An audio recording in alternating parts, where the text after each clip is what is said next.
Thank you so much, Ed, Sarah, David, Scott, you and John, everyone. What a team we have working together here. My name's Matt. I'm one of the leaders here at Hope City. It's my privilege this morning to help us look at the Bible. Now, if you're a regular here, you'll be feeling like, isn't it time for lunch yet? But the answer is no, it's not time for lunch. And if you're a guest, we don't normally run quite this long, but we've got an amazing set of things this morning. So we just decided to go a bit longer and enjoy them. Don't worry about it. We've been following the story of Jesus through the book of Matthew in the Bible for getting close to a year now. And disturbingly, we are at chapter 9 of 28 after a year. So we have a while to go. We are taking our time. Maybe we're going to take a wee break somewhere before we get to the end. Now, these last weeks, we've been working through a series of events in which Jesus demonstrates his awesome authority as he walks on the earth. And we've been thinking about it as a sort of ladder of authority. He's been showing us higher and higher rungs on. Each story shows us another height of Jesus' authority. So we had authority over defiling disease, over sickness, over disciples, over the natural, over the supernatural, over sin, over who he chooses to call. And then last week, we got to Jesus' authority over life itself. David helped us examine one of a very few stories from the Bible where someone who is dead is restored back to life. There's so much authority here. We actually wrote a song about it, and normally we would sing that each morning to help us remember. We're going to skip this for morning since we've got quite so many guests. But if you asked me what the top rung is going to be, if there was one more rung off the top of this, I don't know. I would have thought authority over death would be there. I don't know what would go next, but there's more. There's more. Now, no cheating and reading ahead. What I would like you to do in this closed book exam, quick poll, what do you think could go higher? What do you think could go higher than that demonstrated authority? Now, I've forgotten to put the slide in, so I'll just ask you to call out instead. What do you think would be a bigger demonstration of God's authority than authority over life and death itself? What would you pick as more important than that? Eternity. Well, authority over eternity, that's a good spiritual answer. Congratulations. I was thinking about authority over signs in the skies. Maybe like a nice big banner message saying, listen to me, in the sky or something like that. What else could we get as a maximum level of authority? It's quite. So the authority over the future, quite like that. It's quite hard to imagine what's there. Well, what we're going to do is we're going to read the story. We're going to find out. And as we read, it's important you know we're not actually seeing the last of Jesus' works here.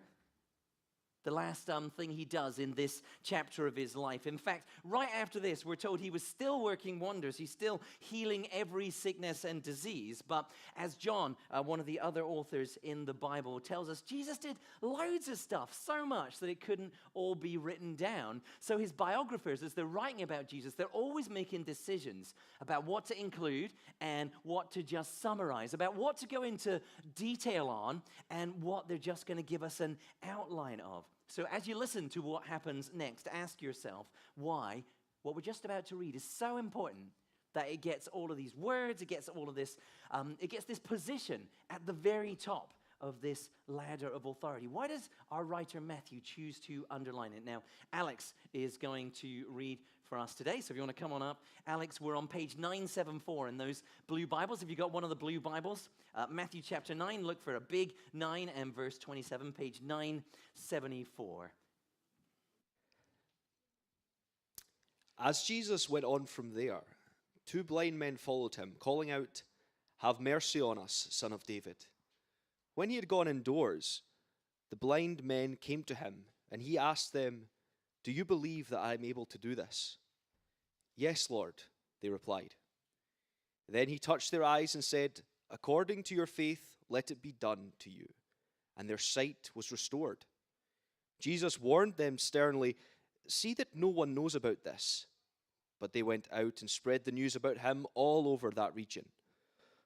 While they were going out, a man who was demon-possessed and could not talk was brought to Jesus. And when the demon was driven out, the man who had been mute spoke. The crowd was amazed and said, "Nothing like this has ever been seen in Israel." But the Pharisees said, "It is by the prince of demons that he drives out demons."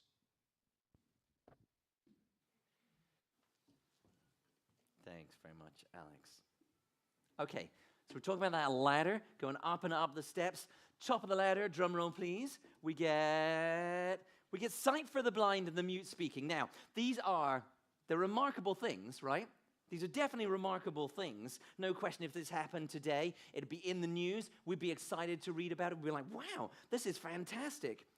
But you do have to wonder why this comes at the very top of this ladder that's been set out for us. It's not at all obvious to me this is a bigger deal than what's come before it.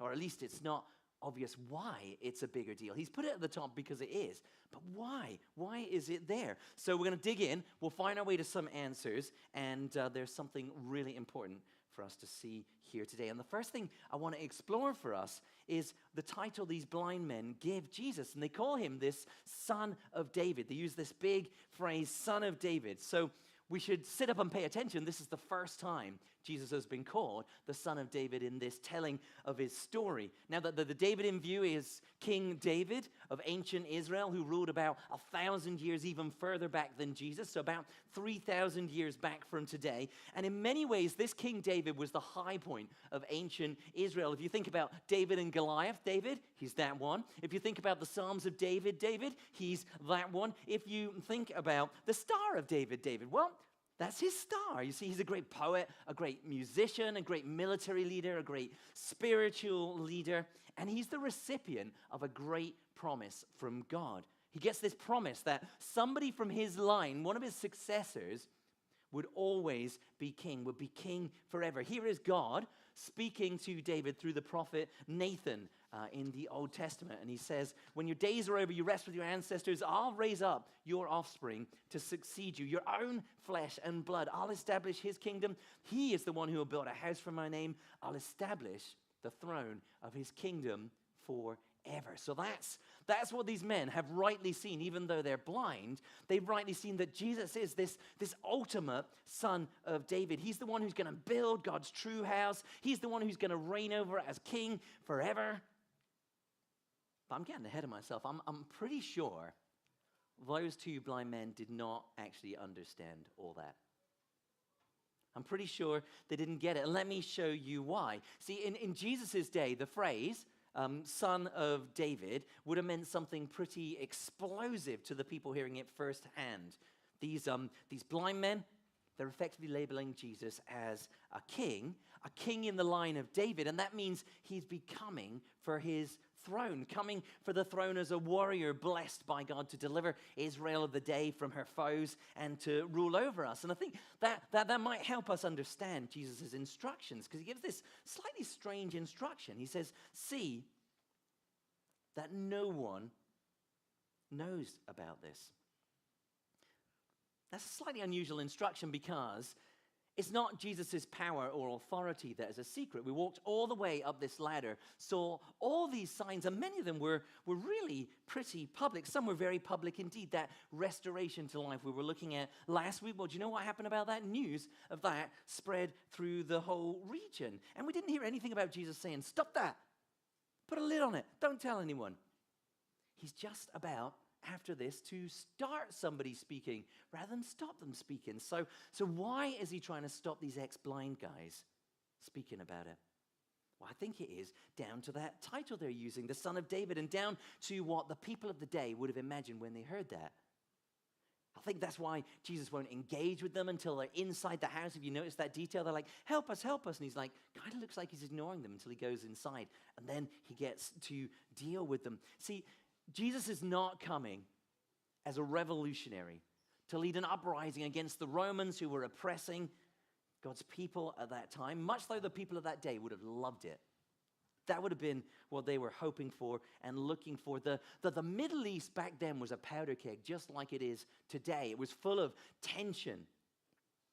And if the buzz anywhere and everywhere that Jesus went was, he is this revolutionary coming to turn things upside down, well, then you can bet the power of the day, the Romans in rule, would wade in, and that would get in the way of Jesus' real mission. And as I was thinking about this, I was thinking, if these blind men really understood what it meant for Jesus to be the Son of David, If they had really grasped this, or even just got some edges of it, had an inkling, then what they do after they're healed makes absolutely no sense at all, because moments after they experience his power firsthand, they completely ignore his command. Their sight's restored. He warns them, see, no one knows. They go out, spread the news all over that region. Now, fair's fair. I guess if an amazing thing like that happened to me, I think I would probably want to talk about it. I think that seems reasonable. I want to talk about the one who's touched me and restored my sight. But there is no way they could have missed Jesus' clear instruction there. His command, the words he uses, really strong word. His instructions are not ambiguous about what they ought to do. They're like, oh, I don't know, did he mean this or that? He's like, see that nobody knows. Not very hard to get your head around that. I guess, really, they must just think that they know better. Right? They must just think that they know better than this one they call the Son of David. But if they knew who the Son of David was, they would know they don't know better than the Son of David.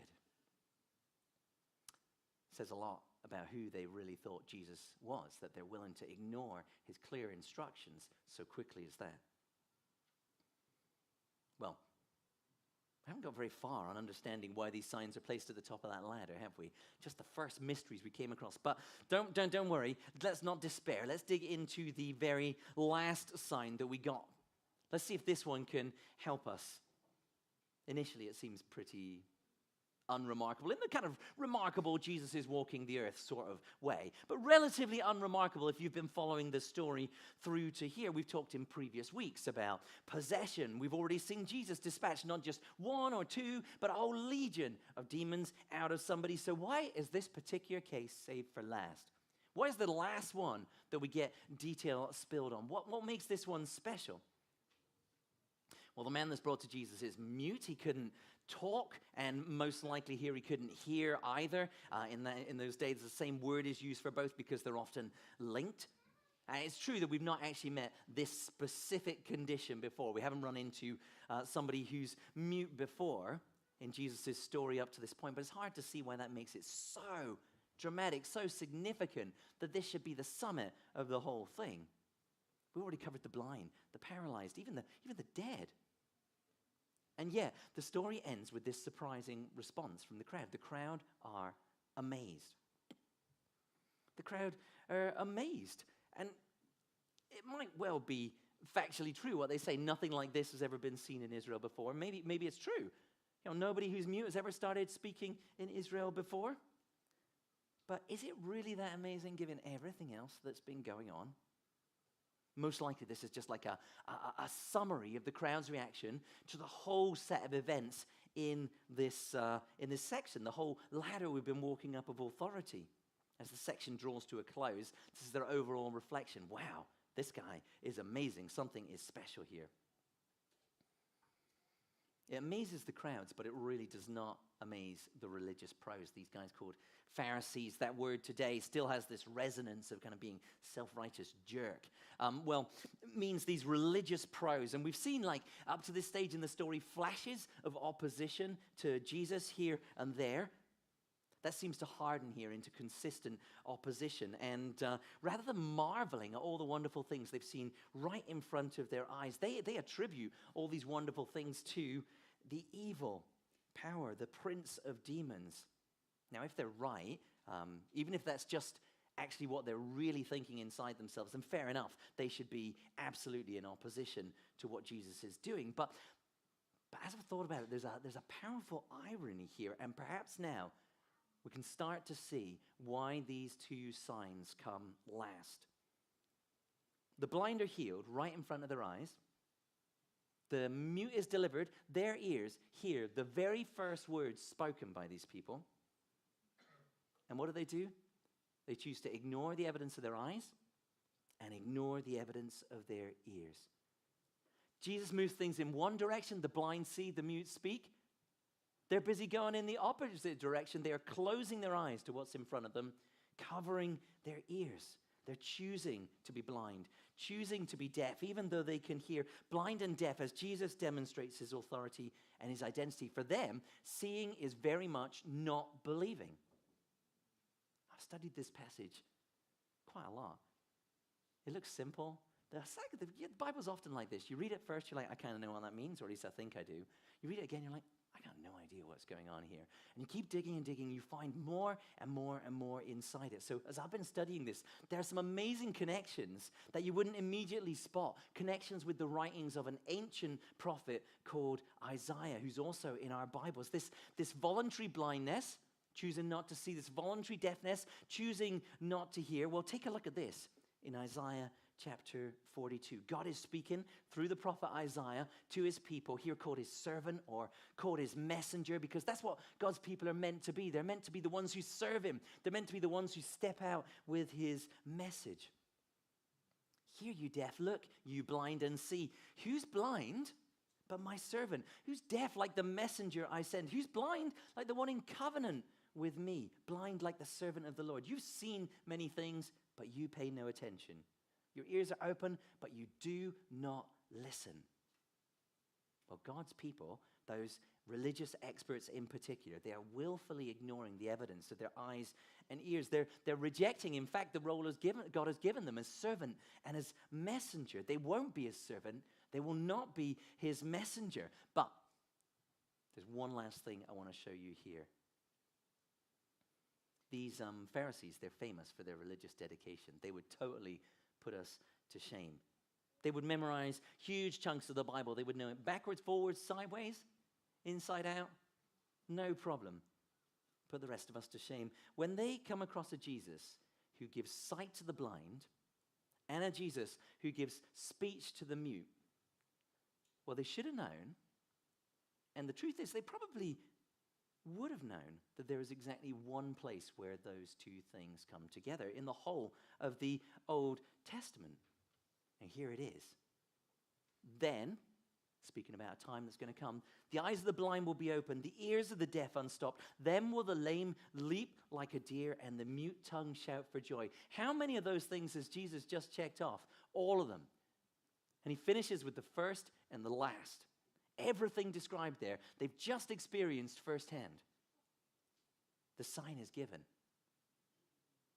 The sign that they're choosing to ignore by closing their eyes, stopping their ears. But what does that sign signify? What should they have seen? What were they choosing not to see? Well, zoom out a touch and we see. Be strong. Do not fear. Your God will come. He will come to save you. It signifies at last that God has come, that God has come to save his people. Now, Christmas just around the corner, right? Christmas is just around the corner now. If we rewind for just a moment to the start of the story of Jesus, you might know there's a scene where Joseph, the presumed father, has a chat with an angel, and it's right at the beginning of this book of Matthew that we've been studying. And take a look at the angel's words to Joseph. They're recorded for us here. Talking about Mary's going to give birth to a son. You're to give him the name Jesus because he's going to save. And this is going to fulfill what the Lord has said through the prophet. They're going to call him Emmanuel, which means God with us. So Jesus, we're told at the start of, again, Matthew's gospel, is going to save. And he's going to be called Emmanuel, Hebrew, simply for God with us. And this is what those Pharisees' eyes and ears are closed to. This is what they refuse to see, and this is what Christianity is ultimately about. God coming to rescue.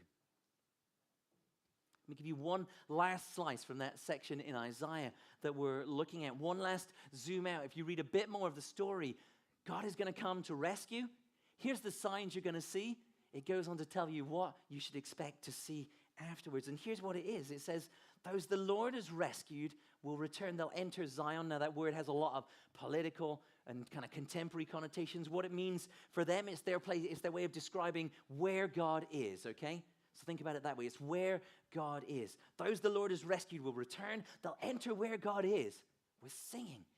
Everlasting joy will crown their heads. Gladness and joy will overtake them. Sorrow and sighing, they'll flee away.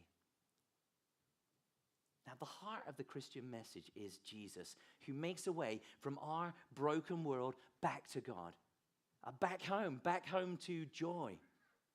And that's the hope that's at the heart of Hope City. It's a hope that's such good news that we want to share it with our city, hence the church name. keeping it to yourself wouldn't make any sense. Now, I know we've covered a lot of ground this morning. It's a pretty deep passage with a lot of connections here and there, with lots to consider. But the question we always like to ask is, well, so what? It's very interesting. Thanks for giving us that interesting background lecture study. So what? What difference does this make this week for you or for me? What should we take away? Well, the big thing that stands out to me here is the two very different responses to Jesus. Amazement, rejection. Now, that was true when Jesus walked the earth, and it is still true today. And this is important to see. The dividing line between those who are amazed and those who reject Jesus is not whether you've experienced Jesus' awesome authority in action, whether you've seen remarkable signs, whether you saw a miracle for yourself. Both the crowd and those religious pros saw it right in front of their eyes. The dividing line is a choice, and it's still a choice. So don't be fooled into thinking if something remarkable happened right in front of you, well, of course you'd believe. Don't tell yourself, if I had just seen that with my own eyes, well, then I'd believe. And conversely, since I haven't seen it, I don't need to do anything or believe anything. Seeing is not believing. People can choose to be blind, even when it's right in front of their face. And the converse, you can choose to see. You can choose to willfully ignore the God who's come to rescue. You can close your eyes and ears to him, closing them to the way he's made himself known in your life. For example, the fact that you are here today. It's hard as exciting as watching somebody get their sight restored, but this is a sign. This is a sign to some level, and it could be a sign for you. But just as people can choose to be blind, you can choose to see. You can choose to open your eyes to who Jesus really is, this true Son of David, this King forever, this promised rescuer, God himself, come to save, come to open the way back to joy. Many of those around you have done that, and maybe it doesn't all make sense yet, but you get something, you get enough. The important thing is this is fundamentally not about your experiences. This is fundamentally about your heart, about your will, about your choice. It's about what's going on inside you, not what's going on outside. And you can make a choice even today, even this morning. You might not have planned this, but that's okay. A simple, have mercy on me, Jesus, is all it would take for you to share the hope we've been talking about. Your life could change in just a moment. You could have the comfort of this hope. And it is a real comfort as we live out lives that are often hard in a messy and a broken world. You need hope in this world. You could have that. So today, will you choose? Will you choose to open your eyes and see? And if you have already done that, already chosen to open your eyes to who Jesus really is, what does this passage say to you? Well, I think first, let it remind you as we seek to share the hope that we have. Some are going to be amazed, and some are going to reject. Some are going to love it and embrace it.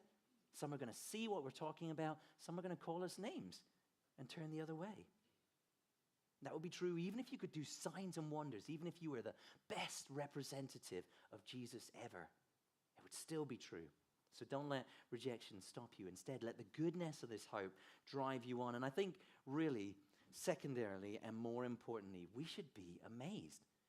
We should put ourselves in the seat of the crowd. That's where we ought to be. We should remember that Jesus is God come to rescue. Put those words back up again from Isaiah, the kind of end of this story arc, the hope that's at the end. Jesus is God come to rescue. He's done it. He's opened the way. And it's a way back to joy. Are Christians known as joyful people? Not a whole lot. But we have ahead of us this massive and great joy. Everlasting joy, gladness and joy overtake you. Sorrow and sighing flee away. So hope, it's good news. It's good news we very much need in the middle of this often hard life. Now what I'm going to do is give us just a moment in silence to reflect, to respond inside your own heart. Be amazed. Think about this. Rejoice. speak to Jesus, perhaps for the first time. And then what we're going to do is we're going to sing a song about this hope. So a moment to reflect.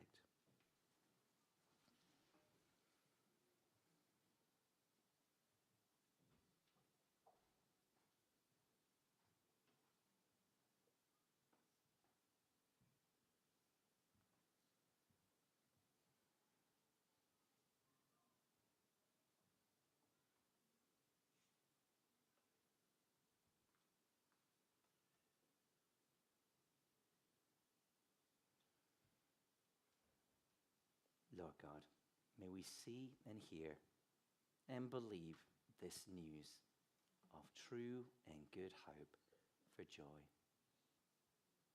Amen.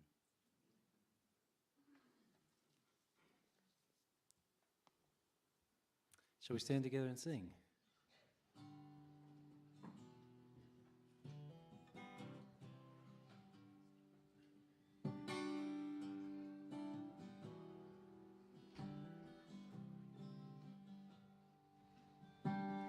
We will feast in the house of Zion. We will sing with our hearts restored. He has done great things. We will say together, we will feast and weep no more.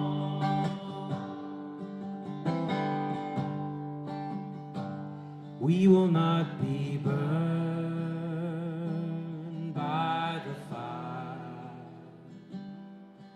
He is the Lord our God. We are not consumed by the flood. A pale, protected, gathered up, we will feast in the house of Zion. We will sing with our hearts restored. He has done great things. We will say together, we will feast and weep no more. In the dark of night, before the dawn, my soul be not afraid, for the promised morning, oh how long. O God of Jacob, be my strength. We will feast in the house of Zion. We will sing with our hearts restored. He has done great things. We will say together, we will feast and weep no more.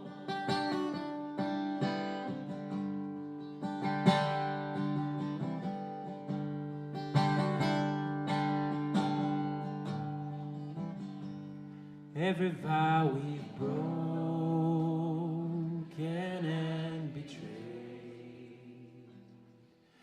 you are the faithful one, friend from the garden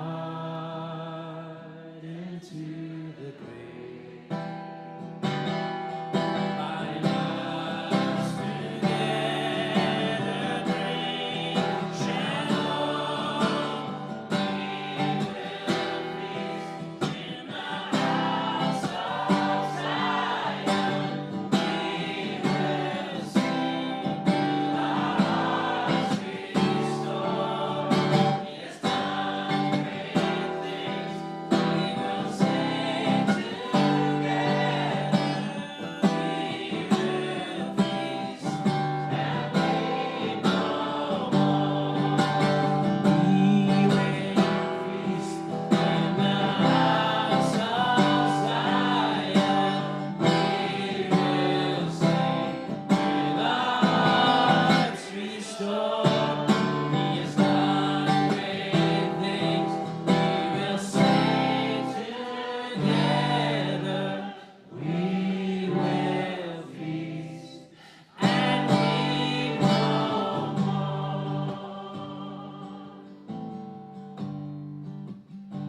Thank you, John. Thank you, Matt. It's just our last few minutes together. Matt, if I can invite you back up on stage.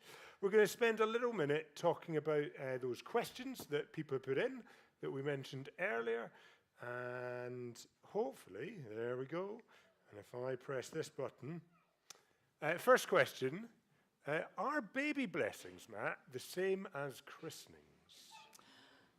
We chose the phrase baby blessing very carefully by looking at what Jesus does with children and trying to reflect that. And I think I'm sorry, I apologize to say, I don't know precisely what's tied up in the kind of theology and idea of christening. And I expect other people could do a better job of answering that. But we are not trying to do anything other than ask for God's blessing on these children and the parents as they raise them in the light of what Jesus did with children. And we wanted to make sure that that was kind of separated out from any other complicated ideas tied up in christenings, or some people would talk about dedications. And again, we don't think that's quite what we're doing here. So I don't have as good an answer about that as I would like, and you can tell me what the right answer is later. But that's why we chose blessing, because that's what Jesus does with babies. He blesses them, and as his representative, we want to do that as a church. Thank you, Matt. What about moving on to our next question? This is, potentially difficult, and I recognize probably difficult for some people here today. Does Jesus always heal when we ask? Well, it's pretty easy to answer that question. The answer is no. He doesn't always heal when we ask. The harder question is, why doesn't Jesus always heal when we ask? And I guess you've got the question of able. Is he able to heal? And we would absolutely say, we believe Jesus is able to heal. Is he willing to heal? We would say that Jesus wants what is ultimately best. He wants what is ultimately best, and he does what we would do if we knew everything he did, and if we had all the power he did and the insight he did. That's what he does. He does what is right and best. And when we don't understand what he does, when he says no to us and we would like a yes, sometimes we have to believe that he has greater goods prepared for us through things that are difficult and hard now. And it's kind of easy to say that when the hard and difficult things you're facing now are kind of level 3, level 4. But when you're at life and death, when you're at 9 and 10, it's really hard to believe that there really could be a better. But ultimately, that's our trust, that the one who knows all and is all good is ultimately doing what is good. Now, he invites us to ask him for things, so we should definitely ask. And he promises always to hear and to respond, but he doesn't always respond in the way that we want. He responds in the way that is good and best. Yeah, thank you, Matt. Appreciate that. And maybe one last question. I'm going to pick this one, because there's a couple on a similar theme. Isn't Jesus the Son of God and not of David? And the other one talked about, if David calls him Lord, how can he be his son? How is Jesus Son of David also, references Matthew 22:45 when David calls him Lord. Is Jesus the son of David?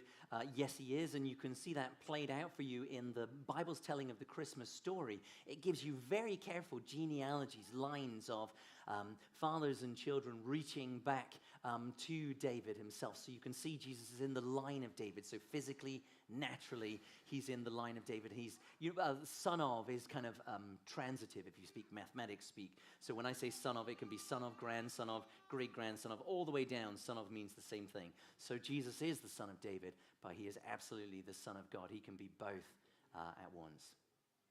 Brilliant. Thank you very much. And do you want to give us one last reminder of your main point for today? That there is a truly good hope ahead of us because Jesus is God come to save. Thank you, Matt.